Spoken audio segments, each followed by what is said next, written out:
kasur, sumur, dapur. Seolah-olah wanita terpaut dengan 3 ur itu tadi. Seolah-olah wanita tidak bisa berbuat lebih banyak daripada itu. Bahkan di tengah masyarakat jahiliyah, bayi perempuan mendatangkan aib sehingga mereka lalu dikubur hidup-hidup. Maka datang Islam dengan tegas mencanangkan satu revolusi yang mengangkat harkat dan martabat kaum wanita. Nabi bersabda, "An-nisa'u imadul bilad, iza saluhat saluhal bilad, wa iza fasadat fasadal bilad." Wanita adalah tiang negara. Jikalau baik wanita, baiklah negara. Jikalau rusak wanita, hancurlah negara. Dalam berbagai ayat Al-Quranul Karim menjelaskan tentang wanita dan peranannya. Al-Quran bercerita tentang Siti Hawa. Al-Quran bercerita tentang anak perempuan Nabi Adam, Iklimah dan Labuda, yang menyebabkan Habil dan Qabil saling berbunuh-bunuhan. Al-Quran menceritakan bagaimana ibunya Nabi Musa mendapat wahyu untuk menghanyutkan anaknya di hilir sungai Nil. Al-Quran bercerita tentang Siti Maryam, ibu daripada Nabi Isa. Al-Quran bercerita tentang 2 putri Nabi Yusuf, yang akhirnya salah satunya menjadi istri daripada Nabi Musa. Pun Al-Quran bercerita tentang Ratu Balkis, seorang wanita yang menjadi penguasa di negeri Sabah, yang demikian besar pengaruhnya dan wawasannya. Dan banyak lagi Al-Quran menceritakan keadaan kaum wanita, sampai-sampai dalam Al-Quran ada satu surah yang dinamakan surah An-Nisa. Ini seluruhnya berarti bahwa Al-Quran telah menempatkan kaum wanita dalam satu posisi yang mulia dan terpuji. Al-Quran memberikan emansipasi, bahwa wanita berhak mengejar kemajuan sebagaimana halnya kaum laki-laki. Tetapi sungguh pun demikian, Al-Quran tetap memberikan batasan-batasan sepanjang emansipasi itu tidak bertentangan dengan kodrat kewanitaan itu sendiri. Kalau persamaan dan kemajuan, kalau emansipasi dan hak asasi sudah tidak sesuai lagi dengan kodrat kewanitaan, pada akhirnya bukan mengangkat harkat dan martabat kaum wanita, justru malah merendahkan derajat dan martabat kaum wanita itu sendiri. Seperti sebagian besar wanita ini, mereka berteriak menuntut tentang persamaan hak, tapi mereka melupa apa batasan daripada persamaan hak itu sendiri. Sesungguhnya Islam dengan segala konsepsinya yang mengangkat martabat kaum wanita itu, memberikan keleluasaan kepada kaum wanita untuk maju bersama laki-laki sepanjang tidak menginjak-injak kodrat kewanitaan itu sendiri. Kalau sudah sampai kepada menginjak kodrat kewanitaan, maka akan merendahkan martabat kaum wanita. Sebab apa? Secara fisik dan psikis, agaknya memang laki-laki sudah ditakdirkan oleh Allah untuk menjadi pembimbing bagi kaum wanita. Walaupun tidak tertutup kemungkinan wanita tampil sebagai pemimpin, tetapi dari segi fisik biologis misalnya, laki-laki itu diciptakan kekar, kuat untuk memikul dan melaksanakan tugas-tugas yang berat. Sedangkan perempuan pada umumnya adalah lembut, ayu, lemot, denok, geboy, dan lain sebagainya. Maka kalau kita baca sejarah, Allah itu belum pernah mengutus rasul perempuan. Semua rasul laki-laki. Sebab apa? Secara fisik biologis tugas kerasulan lebih dimungkinkan oleh seorang laki-laki. Tugas rasul itu berat. Kadang-kadang perang, dicaci maki, berhadapan dengan ujung tombak, ujung pedang dan lain sebagainya. Makanya seluruh rasul laki-laki. dan Allah belum pernah mengutus rasul perempuan. Dari segi lain, perempuan itu banyak terhalang untuk melaksanakan ajaran agama. Misalnya 1 minggu dalam sebulan perempuan itu terkena cuti khusus, mengalami masa menstruasi, tidak sholat, tidak puasa, tidak melaksanakan ajaran agama yang tidak dibolehkan pada saat menstruasi itu. Kalau ada rasul perempuan, lalu saat malaikat akan menyampaikan wahyu, kebetulan rasulnya sedang wah, itu bisa balik lagi malaikat Jibril ke langit itu. Mau turun nyampein wahyu, balik lagi ke atas, ditegur, kenapa balik lagi Jibril? Rasulnya lagi head.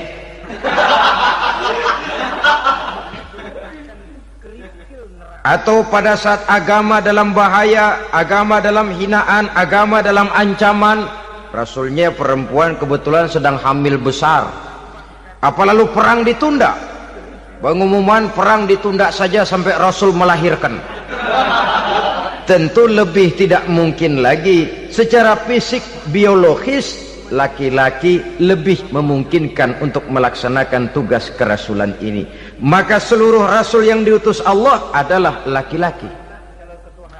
Saudara hadirin yang saya muliakan, sungguh pun demikian, Islam itu mengangkat martabat wanita sedemikian tinggi sebagai tiang negara yang menentukan jatuh dan bangunnya negara, yang ikut mewarnai bahkan menjadi warnanya suatu negara. Walaupun peranannya memang tidak begitu kelihatan, tapi sesungguhnya amat sangat menentukan.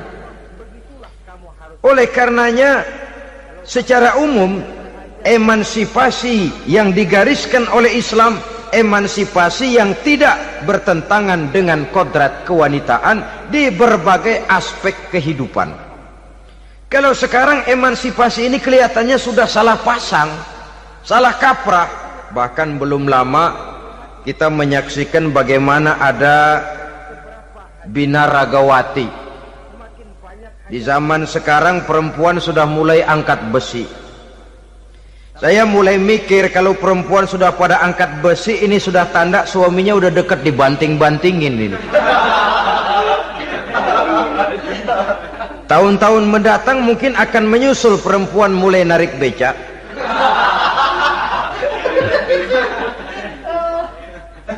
Nampaknya kan sudah tidak lagi mengindahkan kodratnya sebagai wanita.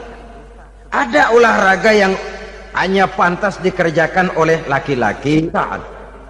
Oleh karena itu pada kesempatan ini kita akan mencoba melihat peranan wanita dari berbagai dimensinya. Yang pertama, peranan wanita sebagai istri. Adalah Rasul memilih istri pertamanya Sayyidatuna Khadijah radhiyallahu anha. Kalau pilihan utama beliau pertama kali nikah dengan Siti Khadijah, jelas itu pilihannya bukan karena kecantikan. Kenapa? Beliau nikahi Siti Khadijah dalam usia 40 tahun Khadijah dan 25 tahun Rasul. Statusnya janda pula.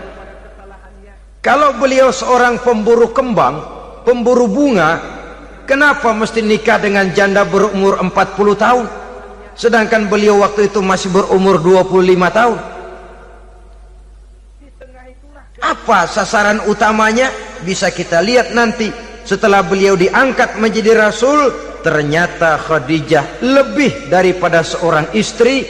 Beliau masuk ke dalam staf Nabi. Orang lain beliau belum beriman, beliau malah beriman lebih dahulu sebagai perempuan pertama yang masuk Islam. Orang lain memusuhi Nabi, beliau malah mengorbankan hartanya untuk membantu perjuangan Nabi.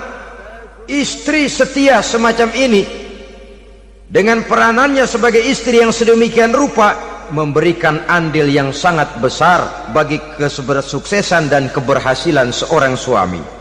Yakinlah saudara, tidak ada seorang suami bisa meraih sukses yang besar, jadi apapun dia, profesi apapun yang dipegangnya, apa dokter, apa insinyur, apa pejabat pemerintah, apa politikus, apa ekonom, apa budayawan, apa kiai, apa mubalik. Tidak ada yang bisa meraih sukses yang besar tanpa peran serta istrinya, walaupun tidak begitu kelihatan dan nampak oleh pandangan mata yang zahir.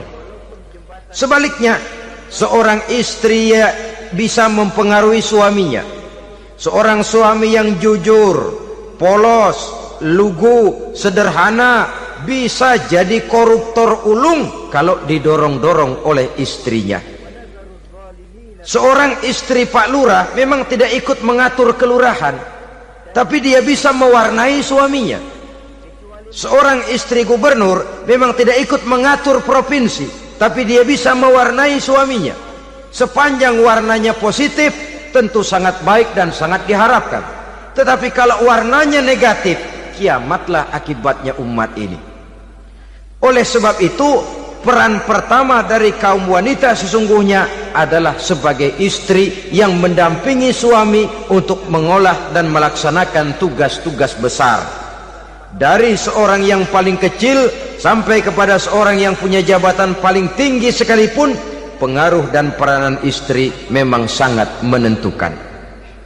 Saudara hadirin kaum muslimin rahimakumullah, itulah sebabnya Nabi menikah dengan Siti Khadijah. Dan lebih dari itu, sebelum menikah dengan Nabi, Siti Khadijah itu sudah terkenal sebagai pengusaha wanita, business girl kalau bahasa sekarang ini. Bahkan jaringan-jaringan bisnisnya tidak hanya Mekah saja, tidak hanya antar kota, bahkan sudah antar negara, dari Mekah ke Syam, dari Mekah ke Madinah dan lain sebagainya, yang bahkan kita tahu Rasul pada mulanya pun ikut membantu perdagangannya Siti Khadijah radhiyallahu anha ini. Jadi kalau bercermin dari karier Siti Khadijah, boleh saja wanita bergerak di bidang bisnis, asal memang profesi, bukan karena dengan senjata dan modal kecantikan lalu membujuk dan merayu orang sampai telak sehingga bisnisnya berjalan lancar dengan jalan menjual kecantikannya. Tidak, bergerak di bidang bisnis yang memang profesinya di situ. Tidak ada salahnya. Bisa saja perempuan menjadi bisnis girl seperti yang dicontohkan oleh Siti Khadijah radhiyallahu anha ini. Sebab itu, kontes-kontesan yang hanya bertitik kepada rupa yang ayu saja, rupa yang cantik saja, sesungguhnya bukan hanya tidak bermanfaat, tapi saya pikir juga sangat tidak mendidik. Yang mengajar anak-anak remaja putri kita untuk berlomba-lomba hidup dalam kepalsuan. Alis mata palsu, hidung pesek dimancungin, palsu, operasi plastik. Alis matanya dikerik, bikin yang palsu. Tai lalat lagi bikin yang palsu. Gincu bibir dimerahin, palsu. Seluruhnya hidup dalam kepalsuan.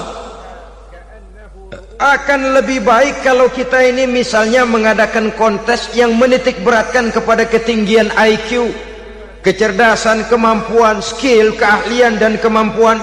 Tidak hanya dititik beratkan kepada rupa yang ayu dan cantik semata-mata. Sebab di samping manfaatnya diragukan, juga sangat tidak mendidik buat generasi yang akan datang.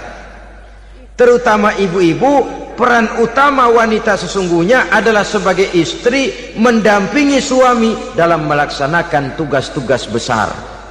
Satu hari, serombongan ibu-ibu pernah datang menghadap Rasul mengajukan satu resolusi, protes kalau bahasa kita sekarang. Ya Rasul, ada apa bu? Kalau laki-laki sih enak.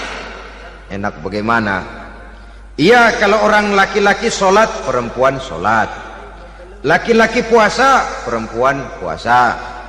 Laki-laki pergi haji, perempuan pergi haji. Laki-laki menuntut ilmu, perempuan bisa menuntut ilmu. Tapi kalau laki-laki pergi jihad, perang membela agama, kami perempuan tidak bisa ikut jihad perang di medan pertempuran. Padahal pahala jihad sangat besar dan kami ingin mendapat pahala jihad. Tidak adil kalau begini ya Rasul, izinkan kami pergi jihad. Ini perempuan di zaman Rasul, kalau ada kebaikan tidak bisa ikut, rasanya rugi bukan main, lalu protes. Apa jawab Rasul? Beliau senyum, ibu-ibu jangan khawatir, walaupun ibu-ibu tidak maju ke medan perang, ada ibadah yang pahalanya sama dengan pahala jihad itu.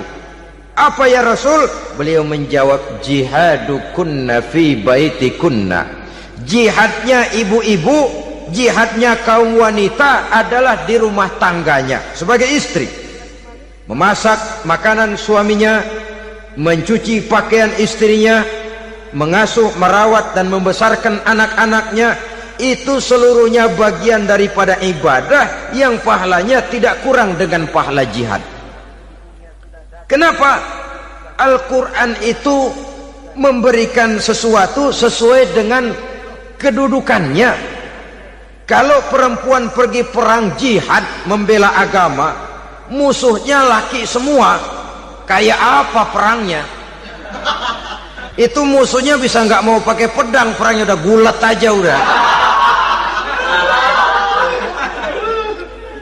Sehingga Rasul lalu memberikan satu jalan keluar yang membuat wanita-wanita itu lega.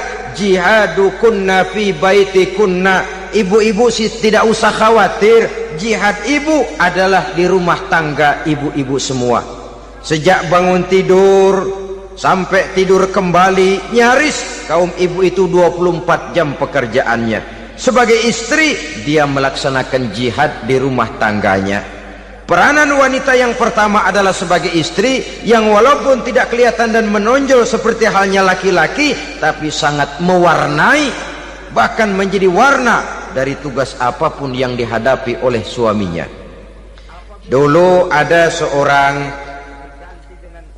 orator, kalau pidato hebat bukan main. Kalau dia bernada gembira, semua orang senyum. Kalau dia bercerita tentang sesuatu yang sedih, satu masjid orang nangis. Orang tanya kepadanya, Pak, bisa pidato begitu hebat, siapa yang bikin? Ya saya sendiri. Istrinya dari belakang bilang, tidak, yang bikin pidatonya hebat saya. Kata suaminya, mana bisa, saya, kata istrinya. Kalau saudara tidak percaya, tunggu Jumat depan, dia khutbah Jumat, saya akan bikin khutbahnya tidak hebat, kata istrinya. Sudah hari Rebo, siap-siap mau bikin konsep khutbah, baru mau nulis, datang istrinya, Bang, tolong pegangin anak, saya mau ke warung. Mau bikin konsep lagi, kata istrinya, Bang, tolong ini, tolong itu, tolong ini. Sampai mau berangkat khutbah Jumat, khutbah belum selesai dibikin. Begitu naik mimbar, kehabisan bahan. Sudah 10 menit masih ama ba'du. Ini yang dengar heran, ini orang kok bicaranya bisa cuma amat sama badu saja. Di situ kelihatan saudara-saudara betapa peran serta istri yang walaupun tidak kelihatan oleh pandangan mata yang zahir, tapi teramat sangat menentukan.